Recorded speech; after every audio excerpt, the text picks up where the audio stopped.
travel to and from Crossbell like this is utterly exhausting. No, I mustn't complain.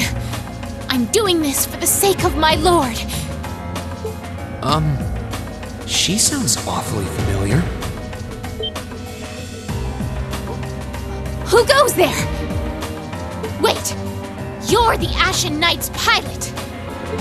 I remember you now.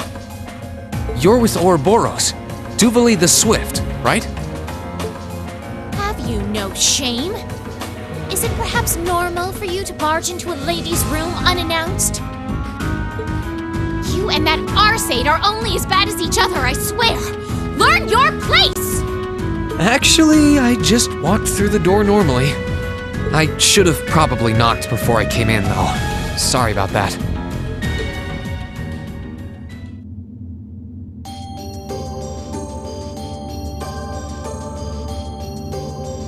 So, now that we're understood, what do you want? Have you come to tell me that you'll be fighting on our side after all?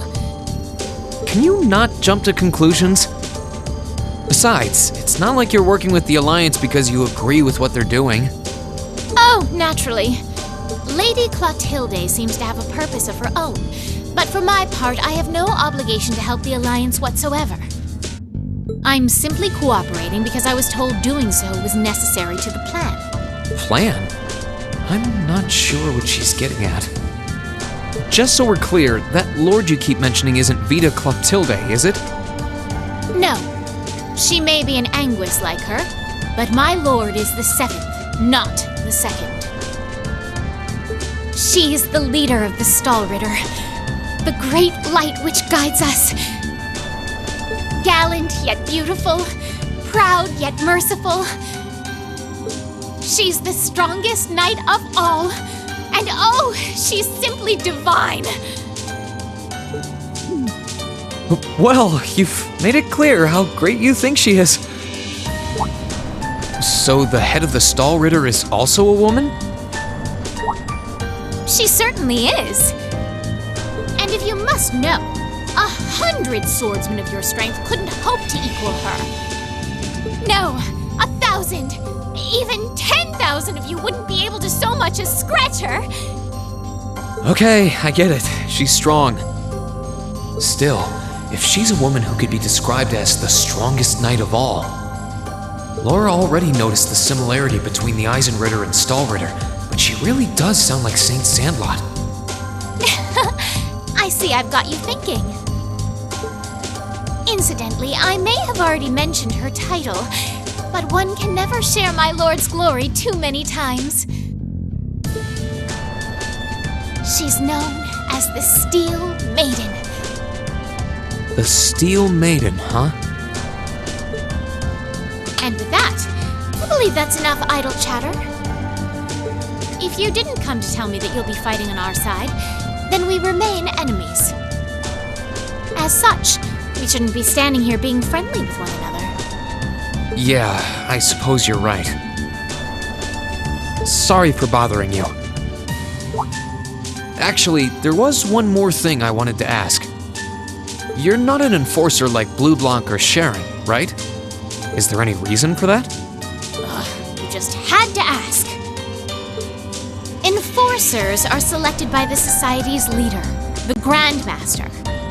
And in order to be selected as one and given a number, that person needs to be burdened by some kind of darkness. But just so we're clear, there is no correlation between having a number and one's strength, all right? I'm quite strong. I didn't say you weren't. But it makes perfect sense. You don't strike me as someone who's carrying any kind of darkness with you. You're refreshingly sincere. Like someone who hates anything that strays from the path of righteousness.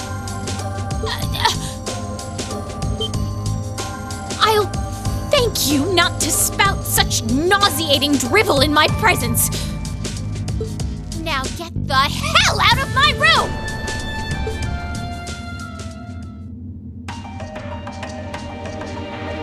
She chased me out.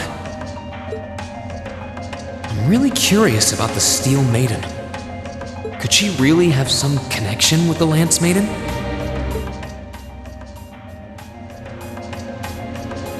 Perhaps even with the woman who helped us during our August field study.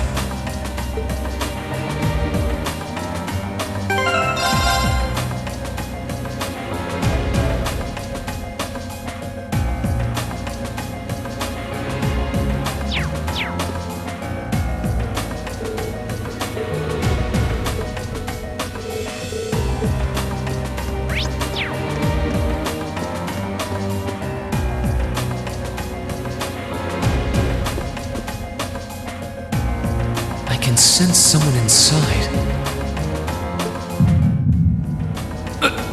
What the?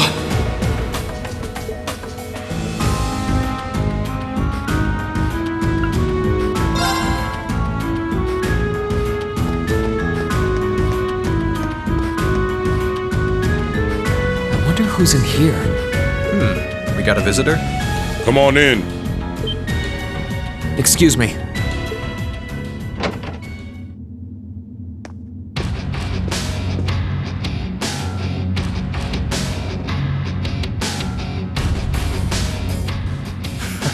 Figured it was you. Sup?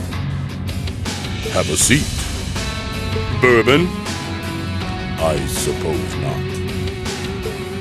Yeah, I really shouldn't. How come you guys are being so friendly, though? I mean, we're on opposing sides and all. Why wouldn't we be? It's not like we're on a battlefield right now. We're Jaegers. Nothing unusual about us trying to cut some throats one day that's sitting in a bar with the same guys the next. Of course, if you would rather fight with us, that can be arranged. I shall have to politely decline. For one thing, I don't think I'd stand the slightest chance of taking you two down. Hey now, no need to be so pessimistic. Fee seems to think pretty highly of you. Have a little more faith in yourself. At the very least, you'd be able to give us a real fight in your divine night. Not that I'd have any intention of losing even then. The scary thing is, I'm pretty sure he's dead serious. Well, they're used to taking out tanks. They probably have their ways.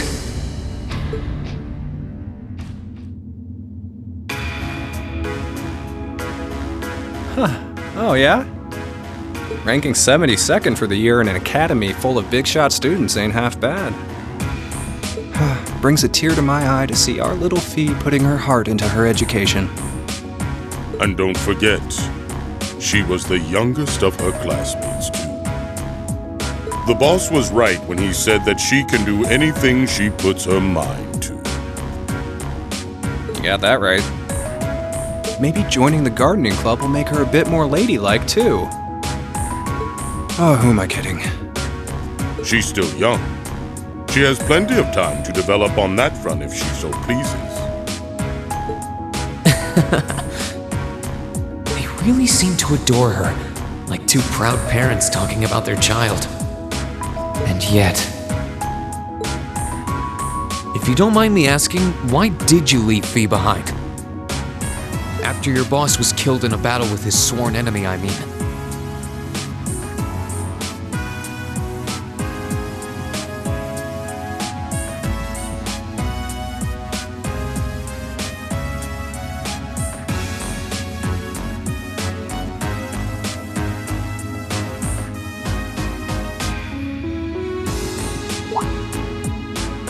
Oh, Fee told you about that.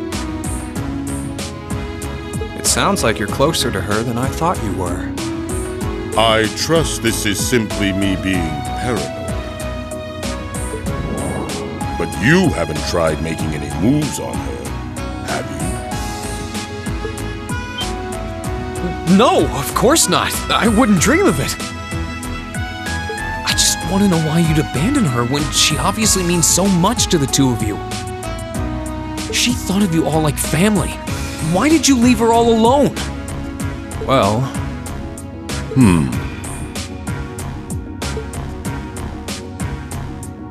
We had our reasons. Let's leave it at that. I know you want to know, but you're not the one we should be telling that to. We'll be sure to tell Fee our reasons in due time. Until then, leave the issue be. Alright, I can accept that. Still, she's our classmate. In that sense, she's like family to me, to us, too. And we feel that way about her just as strongly as you do, if not more so. I want to be perfectly clear on that. Fighting words right there. Still, we'll remember you said that.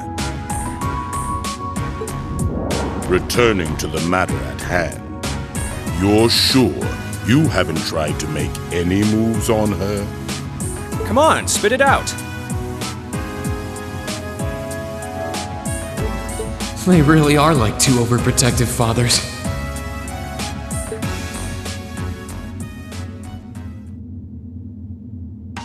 I was hoping to get a bit more out of them about what Zephyr is up to. All we did was talk about Fee the whole time. Oh well. At least now I know that the guys in Zephyr really cared about her, so it wasn't a complete waste of time.